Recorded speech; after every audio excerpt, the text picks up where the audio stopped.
Salve, gente boa! Tudo bem ou não? Então, estou aqui acompanhando a votação da Câmara e aí sim, bem preocupado, acompanhando essa votação aí do projeto de decreto legislativo que susta, ou seja, acaba com aquela medida provisória do aumento do IOF, do Imposto sobre Operações Financeiras. E aí surge uma traição pesada, grave, importantíssima do Hugo Motta, que é o presidente da Câmara, contra o Lula, o presidente da República. Sim, porque os acordos que tinham sido feitos foram descumpridos. E esse descumprimento de acordos deixa um racha aí na relação entre o Lula e o Hugo Motta. Você vai entender o que aconteceu, o que levou a essa traição, vamos dizer assim, porque a votação não era para acontecer hoje. De repente ela foi anunciada para acontecer agora.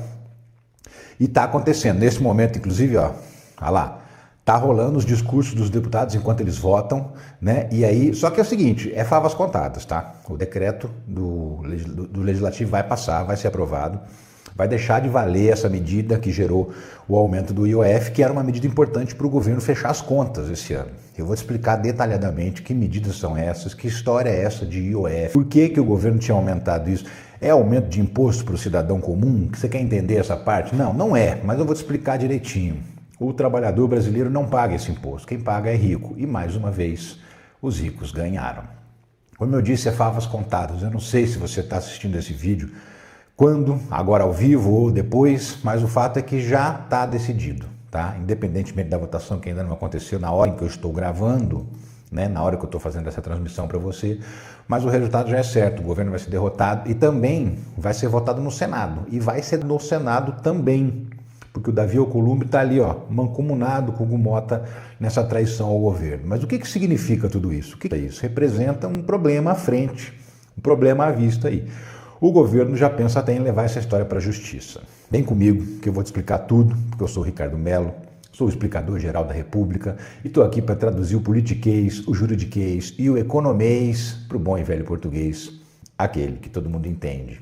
E sempre te peço para engajar com o canal. Se você engaja com o canal, um monte de gente a mais vai ver esse vídeo. Então se você curtir, comentar, compartilhar, deixar a sua opinião, uma curtidinha que seja, já faz 10 pessoas, 15 pessoas a mais verem esses vídeos que a gente posta aqui na rede social para você todos os dias. Então por isso que eu peço sempre o seu engajamento, te convido a entrar no nosso grupo de WhatsApp, porque quem está no grupo de WhatsApp sempre recebe os conteúdos primeiro. Eu mando antes o vídeo para lá, para só depois liberar para todo mundo. Então, e outra, você não deixa de ser avisado de nenhum conteúdo, você sabe. O YouTube tem uma limitação, ele avisa no máximo 3 vídeos por dia, então não avisa muitas vezes muita coisa que é publicado aqui. Mas eu aviso, é só entrar no grupo de Zap, o link está aqui na descrição do vídeo. Entra lá que você recebe tudo sempre primeiro e nunca deixa de receber nada. E ó, tem uma dica de renda extra que eu quero te falar ainda hoje, tá? Você que está precisando de ganhar uma grana a mais aí, uma renda extra ou de repente até sua renda principal, fica aí que mais pra frente eu te conto essa história. Mas vamos lá, eu estava dizendo para você que essa medida que está caindo hoje, que é o aumento do IOF, pode parar na justiça. E pode mesmo, dá só uma olhada nessa história aqui. O governo avalia judicializar IOF e pedir compensação. O que acontece? Existe na Constituição brasileira um artigo que diz o seguinte, que quando o governo quando o Congresso Nacional tira receita do governo, ele tem que apresentar uma compensação. Do mesmo jeito que o governo, quando vai aumentar ou cortar gasto, ele tem que apresentar uma compensação, por outro lado, cortar a arrecadação. Quando ele abrir mão de impostos, por exemplo, dá um incentivo fiscal, tem que compensar em outra ponta. Tudo isso para manter o orçamento equilibrado, para manter a arrecadação equilibrada, para não entrar lá um irresponsável e simplesmente destruir a arrecadação do governo. E aí o governo está avaliando ir para o Supremo Tribunal Federal, discutir essa derrubada dos vetos do governo do Lula e pedir essa compensação, que está dizendo o seguinte, o Congresso simplesmente tirou uma receita de 12 bilhões de reais e não disse de onde a gente vai compensar essa grana. E isso, se for para o STF, não é só questão de decisão judicial, né? Vira um problema político para o governo federal. Um problema político porque, mais uma vez, Congresso e governo não se entendem, tem que discutir no STF e você sabe que a situação já não está boa. Já não está boa para o governo porque não tem maioria no Congresso Nacional, sofre para conseguir vencer algumas poucas votações e aí a gente está vendo agora mais uma faca no pescoço do governo. Isso que está acontecendo nesse exato instante, inclusive, que eu estou falando com você aqui, porque a votação está correndo lá. O pauta projeto que derruba aumento do IOF para essa quarta. O problema começou aqui. O que acontece? Toda vez que vai votar um projeto, ele tem que passar pelo colégio de líderes. Os líderes partidários se reúnem e decidem, na próxima sessão vai ser votado o projeto A, projeto B, projeto C, a medida provisória Y e assim vai. E aí o presidente da Câmara coloca tudo isso em votação. O que acontece? Ele não colocou isso no colégio de líderes, os líderes já se reuniram e não decidiram votar este projeto especificamente de decreto legislativo, mas mesmo assim o Hugo Mota pautou. Ele foi lá, meteu um tweet, era 11h30 da noite de ontem, sem falar com ninguém. Olha lá o horário, 11h35. Boa noite. Nessa quarta-feira, 25 de junho, a pauta da Câmara dos Deputados incluirá os seguintes temas: o PDL do IOF, que surge o decreto que aumentou o imposto sobre operações financeiras, a MP 291, que é uma autorização para usar uma verba num outro projeto que não tem nada a ver com essa história, a MP 1292 e olha que curioso, o PL 2692, que isenta o imposto de renda de quem ganha até 2 salários mínimos, para poder contrabalancear, sabe? E vamos ver se vai dar tempo, inclusive, de votar isso aí, porque os deputados estão gastando tudo que tem e o que não tem nos discursos justamente para alongar bastante a sessão. Então nem sabemos se vai realmente ser votado tudo isso que o Hugo Mota está propondo aí. E aí, quando ele publica esse tweet, ele surpreende todo mundo. O governo foi surpreendido com a decisão de Mota de pautar a derrubada do decreto sobre o IOF.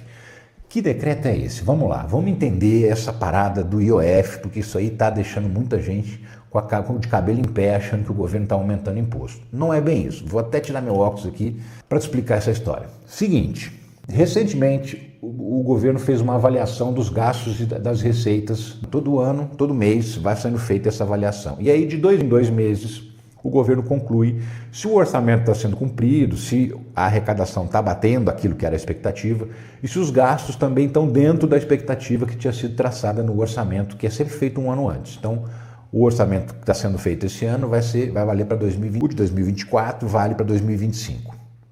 E aí, de 2 em 2 meses, eles fazem o acompanhamento. Quando eles percebem que a conta está desequilibrada, tem que promover alguns ajustes. E é exatamente isso que o Haddad fez.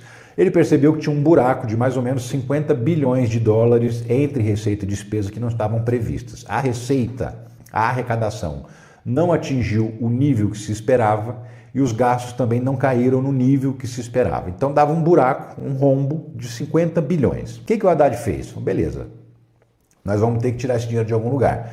Vamos fazer o seguinte, pobre paga um pouco da conta, rico paga um pouco da conta. Então ele fez o quê? Ele fez um corte de gastos de 30 bilhões de reais, 30, tá? E que corte de gastos? Eu estou falando de Minha Casa Minha Vida, eu estou falando de pé de meia, estou falando de mais gente no Bolsa Família, esse tipo de... Estou falando de gasto em programa social, por exemplo, tá? Ou uma obra importante que ia ser feita e não vai mais, teve que cortar, teve que dar uma interrompida nessa obra. Isso é dinheiro que é investido na vida do cidadão comum e muitas vezes na vida do pobre. Então foi lá e cortou 30 bilhões. Aí ele falou assim, agora os 20 bilhões que estão faltando, quem vai bancar? Os ricos, né? Porque os ricos não pagam imposto no Brasil, você sabe como é que é. Então o que ele fez? Vamos lá, vamos colocar um impostinho que só vai pegar rico. E aí esse impostinho vai completar os 20 bilhões restantes que estão faltando para eu fechar as contas do governo e ficar pelo menos no 0 a 0, fechar 2025 empatando receita e despesa. Esse foi o plano do Haddad. Aí ele foi lá e mudou a alíquota do IOF, o Imposto sobre Operações Financeiras.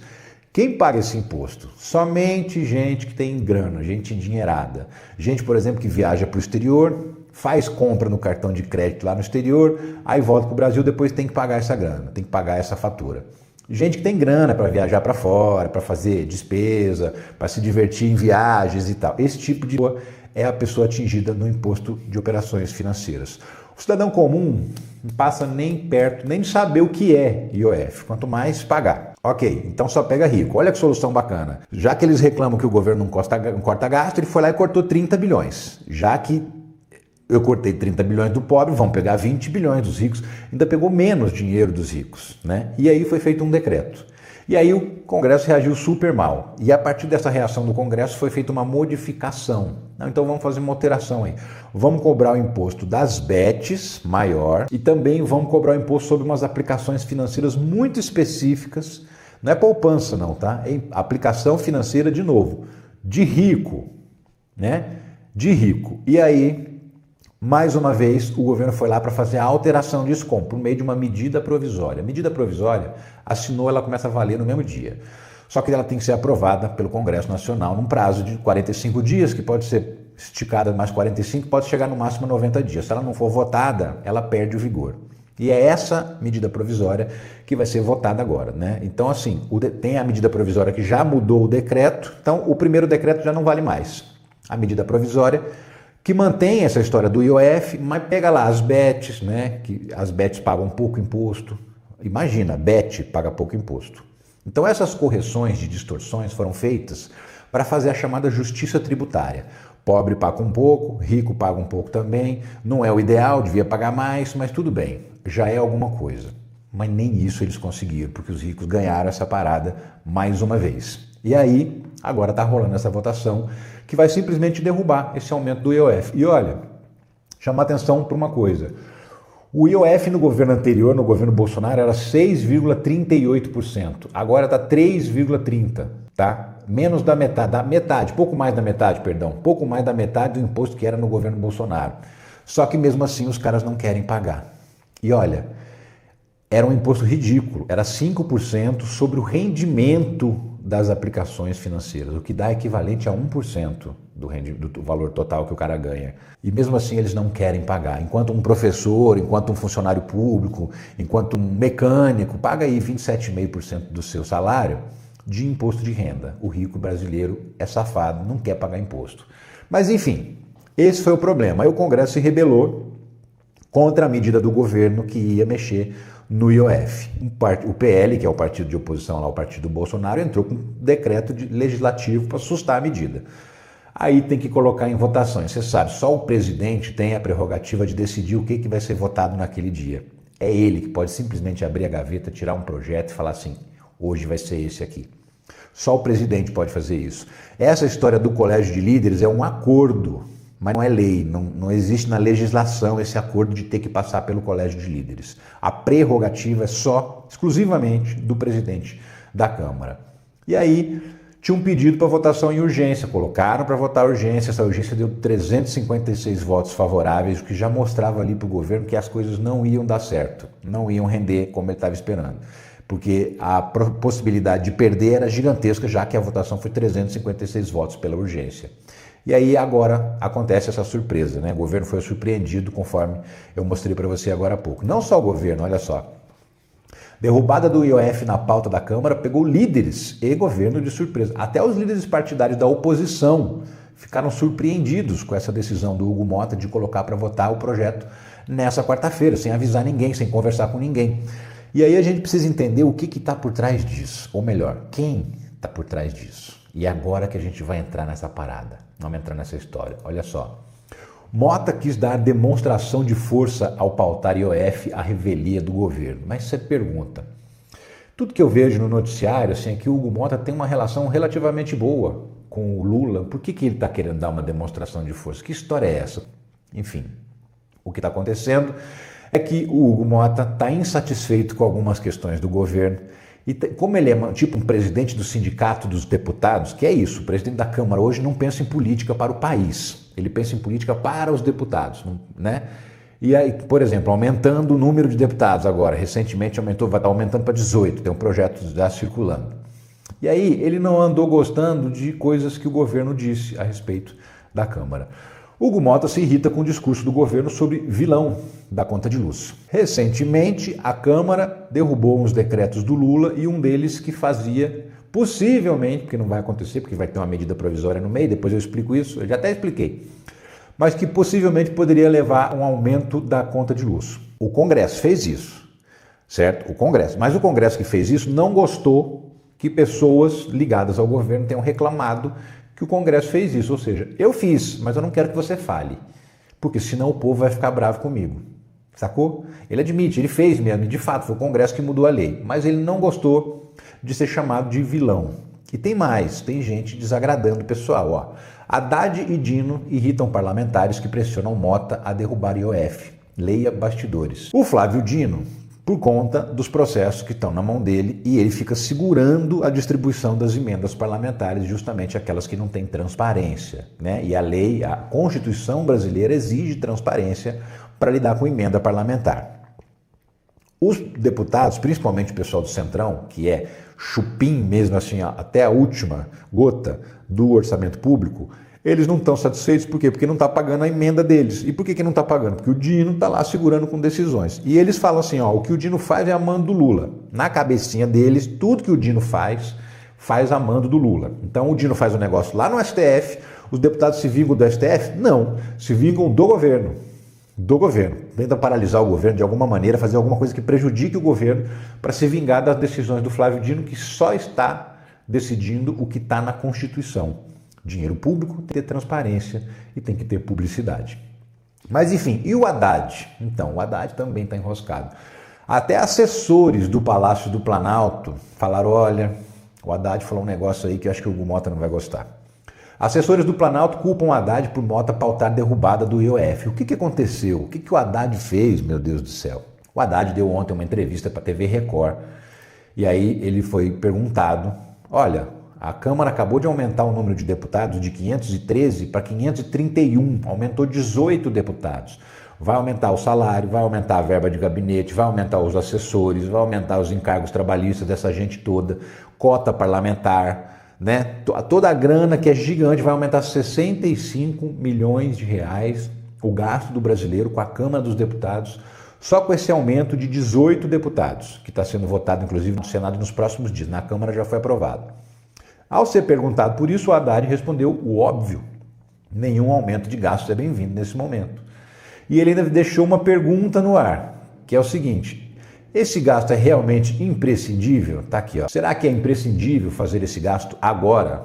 Pronto, bastou o Haddad falar isso na Record, Hugo Mota ficou bicudo, ficou emburrado. Justamente por quê? Porque a proposta de aumentar os deputados é dele, né? Enquanto eles cobram o governo federal de cortar despesa, eles aumentam despesa o tempo todo. Quando o governo manda a proposta para cortar gasto de isenção que ele dá para a gente rica, o Congresso não deixa. Quando ele manda a proposta para cortar um incentivo que já não deveria existir mais, porque foi um incentivo da época da pandemia, que foi o PERSE, o Congresso não deixa, não coloca nem para votar. Quando ele fala da votação dos super salários, para acabar com os super salários do funcionalismo, do judiciário, dos militares, o Congresso nem vota, ignora, olha para o lado, assovia e não quer saber da conversa. E aí, essa parcela de responsabilidade o Congresso Nacional tem, todo mundo sabe que tem. Deveria ter resolvido essas questões, mas não vota contra. Então, o Haddad já tem um tempo que está fazendo essas cobranças. Tipo assim, e aí, rico não vai pagar imposto mesmo? Vocês vão manter essa situação? Vocês não vão mexer? Ele, sempre que dá uma entrevista, ele dá uma cutucadinha nisso. Isso teria irritado o Hugo Mota, né? E o Hugo Mota se uniu ao Davi Alcolumbre, presidente do Senado, para derrotar o governo. Tá aí, Mota e Alcolumbre se unem para derrotar o governo, matéria da Amanda Klein, do portal UOL. O Senado, Mota conversa com o Alcolumbre e o Senado pode votar nesta quarta a derrubada do IOF. Por quê? Porque é um projeto de decreto legislativo que precisa ser aprovado separadamente nas duas casas. Vota primeiro na Câmara e depois ele é pautado para ser votado no Senado. Poderia ser amanhã, poderia ser mês que vem, poderia ser nunca. Bastava o Davi Alcolumbre querer. Mas ele já está acertadinho com o Hugo Mota e aí falou, não, se a Câmara aprovar, joga para cá que eu mato no peito, a gente vota isso tudo de uma vez só. Então, neste momento, a Câmara está decidindo o negócio, daqui a pouco isso vai bater lá no Senado. E aí no Senado também vai ser aprovado com a maioria folgada e vai cair essa mudança. Então, o rico continua sem pagar imposto das aplicações financeiras dele que já são isentas, o rico continua sem pagar imposto, as bets não vão mais pagar o aumento do imposto que ia ter, que ia ajudar a compensar essa grana. E o que o governo vai ter que fazer? Cortar mais 20 bilhões de gastos para pobres, se ele quiser fechar as contas. Ou ir para a justiça, como ele está cogitando aí, ir ao STF contra essa questão do IOF. Né?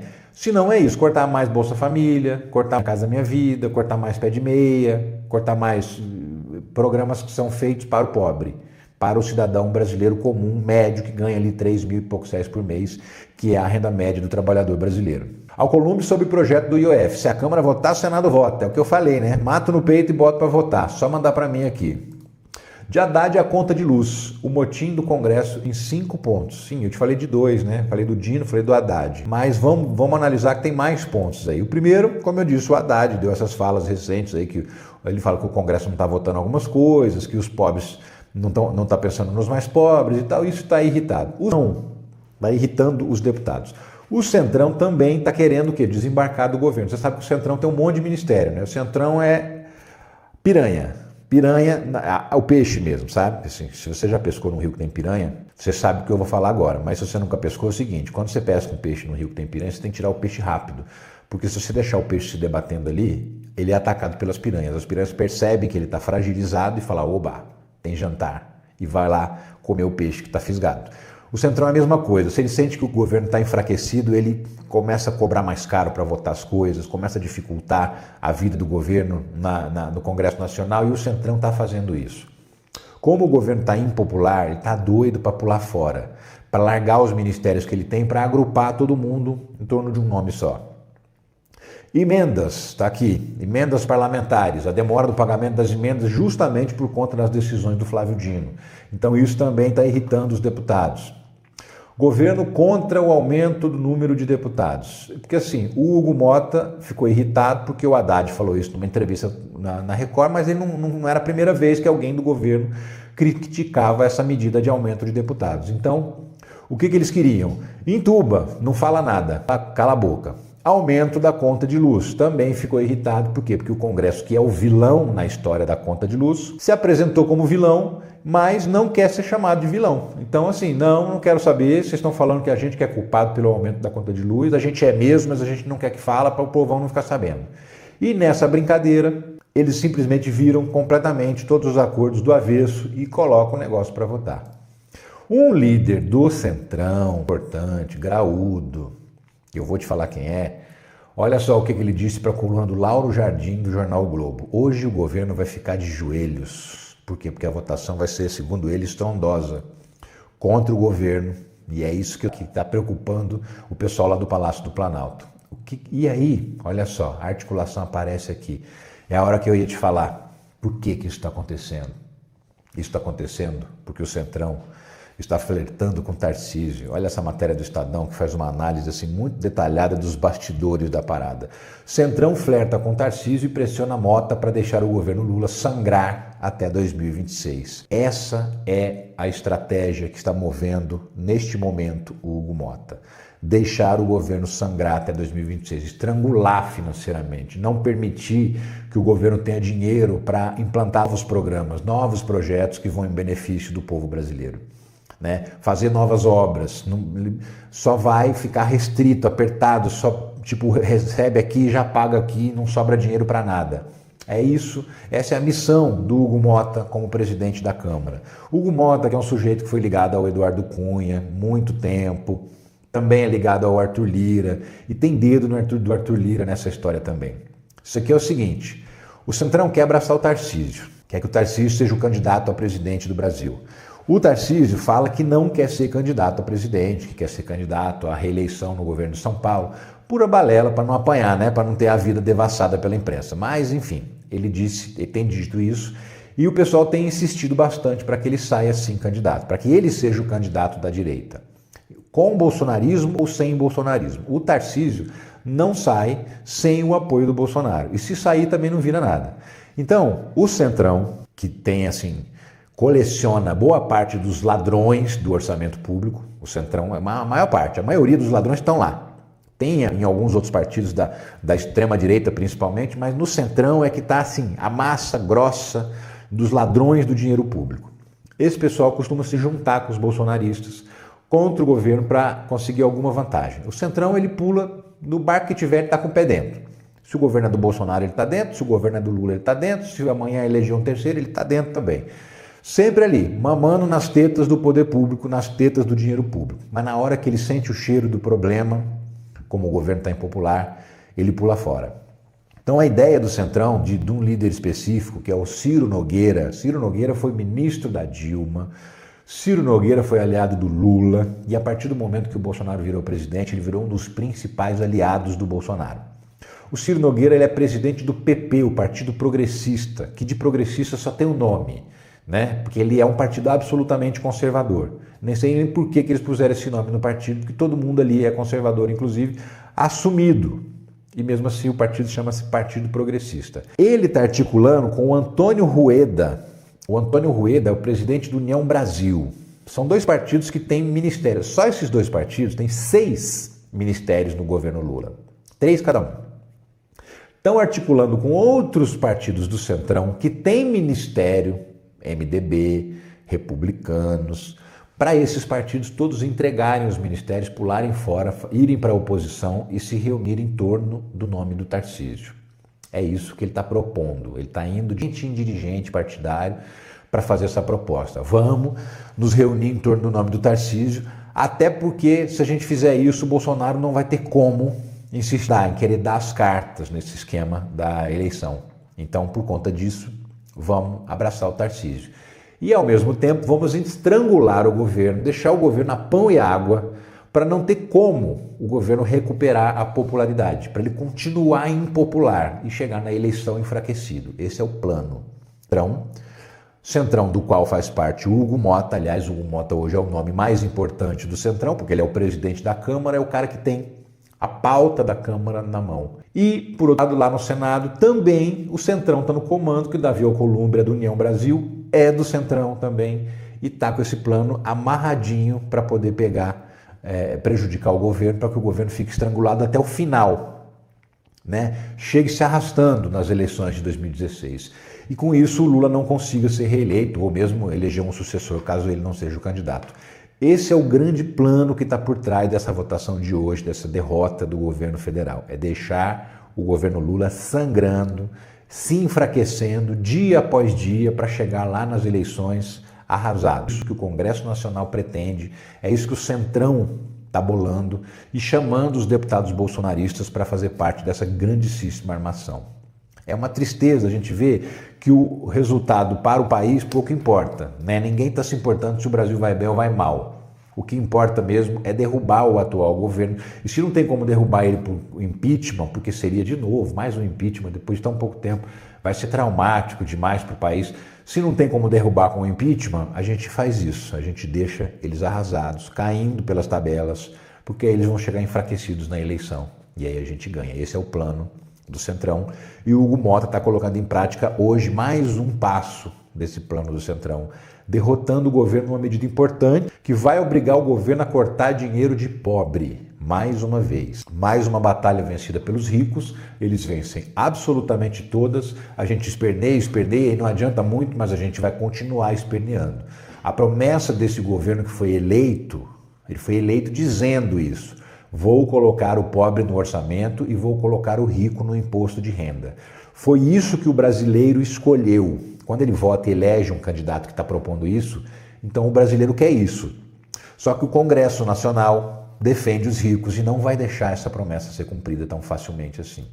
Se der tempo de votar essa história do imposto de renda, aí pior, que o governo vai perder a arrecadação e nem de onde tirar eles não estão apontando para poder fazer a compensação. Enfim, esse é o pior Congresso da história do Brasil, da história republicana do Brasil. Se o governo tivesse, eu estou vendo até comentários aqui de gente falando isso, se o governo tivesse uma comunicação mais eficiente, que tivesse conseguido traduzir as realizações, por exemplo, tem recorde de turista no Brasil, saiu hoje a notícia, recorde de turistas estrangeiros, deixaram 20 bilhões de reais, trouxeram grana lá de fora e deixaram aqui fazendo turismo no Brasil. O país voltou a ser atrativo para os turistas internacionais. É o tipo de medida que não está sendo comunicada. Se o governo estivesse comunicando bem e tivesse popular, ele não estava sofrendo tudo que está sofrendo no Congresso Nacional. Se o Lula estivesse vindo nas redes sociais conversar com você, talvez ele não estivesse sofrendo tanto, mas o Lula não vem. E a gente precisa chamar. Eu peço para você escrever nos comentários desse vídeo aqui, não só para você que está acompanhando ao vivo, mas principalmente para você que está acompanhando gravado. Chama o Lula para as redes. A gente precisa do Lula nas redes sociais. O Lula precisa se comunicar diretamente com o povo. Não se comunicar só por intermédio da imprensa, senão não tem jeito. A gente não vai conseguir sair desse buraco. E esse buraco está cada vez mais profundo justamente porque o governo é impopular. E só é impopular porque ele não consegue comunicar as suas realizações. A gente sabe que tem um monte de realização, tem um monte de coisa para mostrar, mas o governo não consegue convencer o cidadão disso. Isso é triste, é muito difícil. Mas enfim, é isso, gente. Você lembra que eu falei no começo sobre uma dica para você ganhar uma renda extra, né? Então, vamos falar sobre isso agora. Tem um pessoal que já entrou e que manda mensagem e conta como é que está sendo a sua experiência, dá um feedback, né? E olha só esse feedback que eu recebi aqui. O Carlos Matos, ele trabalha numa fábrica e mesmo trabalhando numa fábrica, ele dedica um determinado horário do dia para fazer um trabalho online, no computador, no celular, tá? Ele, na hora que ele pode, na hora que ele quer. E olha só, $643 ele já conseguiu ganhar. Isso dá mais ou menos R$3.200 no mês, tá? Fora o que ele ganha no emprego principal dele. Então ele tem o emprego principal e tem isso como renda extra. Mas não é só ele não, tá? Ó, o Paulo Rodrigues começou há 4 meses. Depois de 4 meses, olha só o tanto que ele já está faturando. $2.154. Isso dá mais ou menos 11 mil e poucos reais. 11 mil reais por mês. É um belo salário, hein? Está ganhando em 4 meses de dedicação integral a trabalhar online. Pode morar onde quiser, pode trabalhar de madrugada, pode trabalhar de manhã, de tarde, de noite. Você decide os seus horários. Esquece escala 6x1, não existe mais. Para essa gente aqui não existe escala 6x1. Não existe ônibus lotado para ir trabalhar. Não existe trânsito intenso para ir trabalhar. Não existe nada disso. Horas e horas perdidas no trânsito. Não tem. Trabalha dentro de casa na hora que quer, do jeito que quer e dá a dedicação que consegue. Pode ser integral, pode ser parcial. E olha só a Cláudia Oliveira. Ela já até saiu do emprego antigo dela. Saiu, abandonou o emprego antigo. Por quê? Porque está ganhando muito mais trabalhando online. Ela está tirando $3.143. Isso dá R$16.500 mais ou menos por mês. 16 mil reais, meu amigo, minha amiga. Tudo isso numa escola de negócios digitais que te ensina o que você precisa saber para poder participar dessas oportunidades de ganho na internet. São inúmeras, são ilimitadas. Então, ó, aqui na descrição desse vídeo tem um link, você clica na descrição e você vai saber exatamente tudo que você precisa saber. O Clayson, que é nosso colega youtuber, vai te contar tudo. E ele vai te explicar, por exemplo, que tem inúmeras profissões online e que você pode aprender uma delas e mudar definitivamente a sua vida para melhor. Ou tendo um pouco mais de tranquilidade para trabalhar em horários mais confortáveis, ou fazendo um aumento, uma renda extra para você que já tem uma renda, mas ela não está sendo suficiente. Valeu a dica? Se fosse você, eu clicava nesse link aqui, ó. A informação mais importante eu já te dou. São 7 dias grátis, você não precisa pagar. Então dá para você entender tudo e descobrir se realmente vale para você ou não. E só embarcar se realmente valer. Se não, é só pular fora. É isso, eu fico por aqui, muito obrigado pela audiência, pela paciência, agradeço também para você que engajou com o vídeo, e clica aqui no like que isso me ajuda demais, vai fazer ele aparecer para um montão mais de pessoas. Eu volto a qualquer momento com outras notícias sobre a política, a justiça e a economia brasileira. Eu queria muito saber sua opinião sobre essa trairagem do Hugo Mota, deixa aí no comentário. Um abração para você, tchau.